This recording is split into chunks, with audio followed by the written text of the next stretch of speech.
Coronavirus, un décès et 51 nouveaux cas. Un homme âgé de 44 ans sous traitement à l'hôpital Mourafine Touamassine est décédé hier suite à sa contamination au coronavirus, portant à 8 le nombre des victimes de cette pandémie, selon les explications du professeur Anta Vloutine, porte-parole du CCO Covid-19. La victime était diabétique et était dans un état critique dès le début de son hospitalisation. Par ailleurs, le nombre des personnes infectées par le virus ne cesse d'augmenter de jour en jour. Les tests réalisés hier auprès de l'Institut Pasteur de Madagascar, du Centre d'infectiologie Charles Mérieux d'Ankatch et de l'hôpital Agiera font état de 51 nouveaux cas, dont 28 en Tananagiv, 22 à Touamassine et 1 dans la région Haute-Matsiach. À ce jour, Madagascar compte 1026 cas de contamination au Covid-19. 807 patients sont toujours en cours de traitement, dont 8 formes graves. Le professeur Anta Vloutine rappelle que nous sommes encore en pleine lutte contre le coronavirus. Elle incite tout un chacun à respecter les gestes barrières et les mesures de confinement, notamment les personnes qualifiées de vulnérables.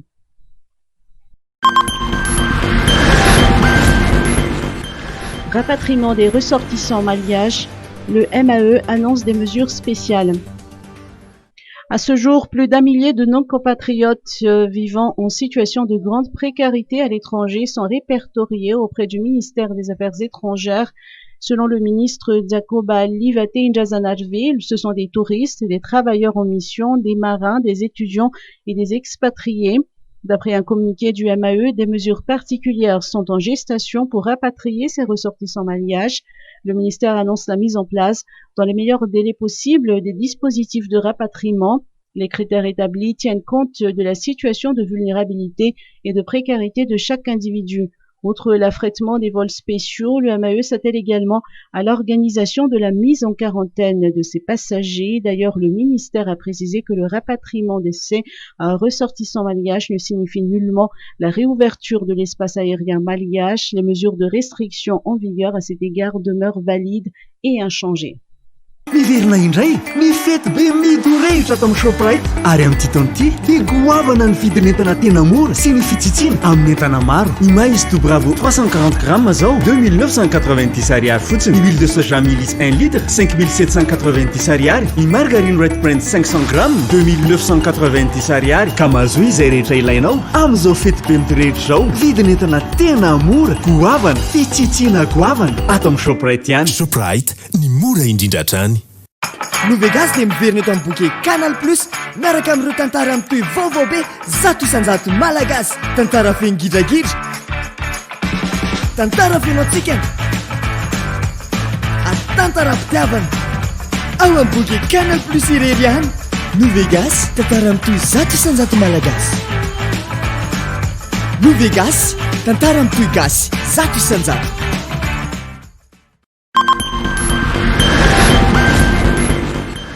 Région Anjoui, vers la mise en place du guichet unique sur les marchés du bovidé. Les OMC élargis dans la région Anjoui, dirigés par le préfet de région et le gouverneur, assistés par le commandant du groupement de la gendarmerie, ont fait une descente dans tous les districts pour une mission de 10 jours qui a débuté le 24 mai dernier et financée par le PNUD.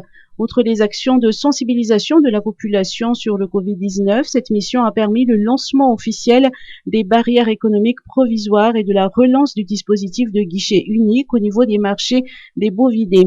Cette descente sur terrain des OMC élargies dans les 4 districts a été notamment marquée par une sensibilisation et diverses informations concernant les taxes sur les bovidés, FIB, une grande réunion qui rassemble les différents acteurs dont le chef de district, les chefs d'arrondissement administratif, les maires, les présidents des conseils municipaux et communaux s'est déroulée dans chaque chef-lieu de district.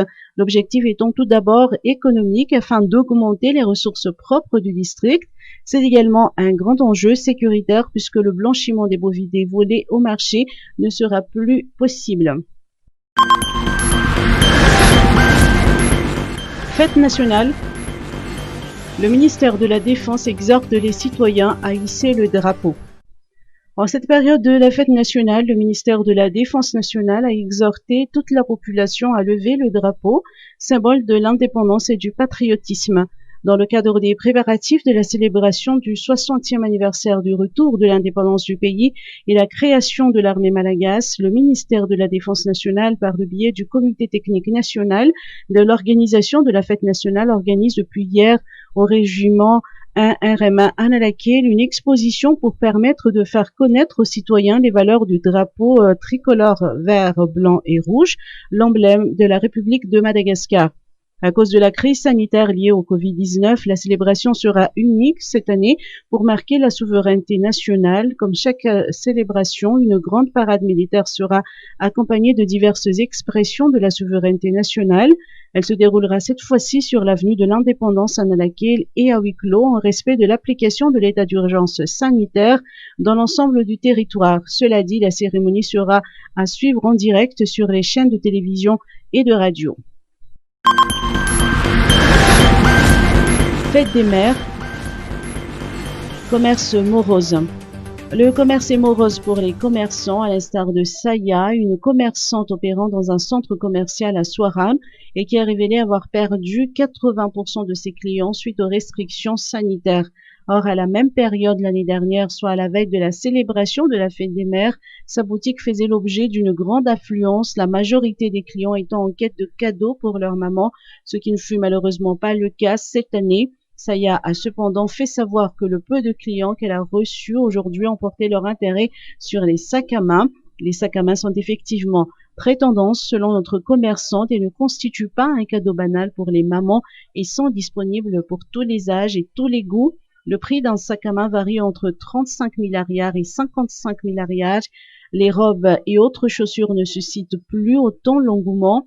Le pouvoir d'achat des clients s'étant effrité, ils préfèrent investir dans les choses plus essentielles.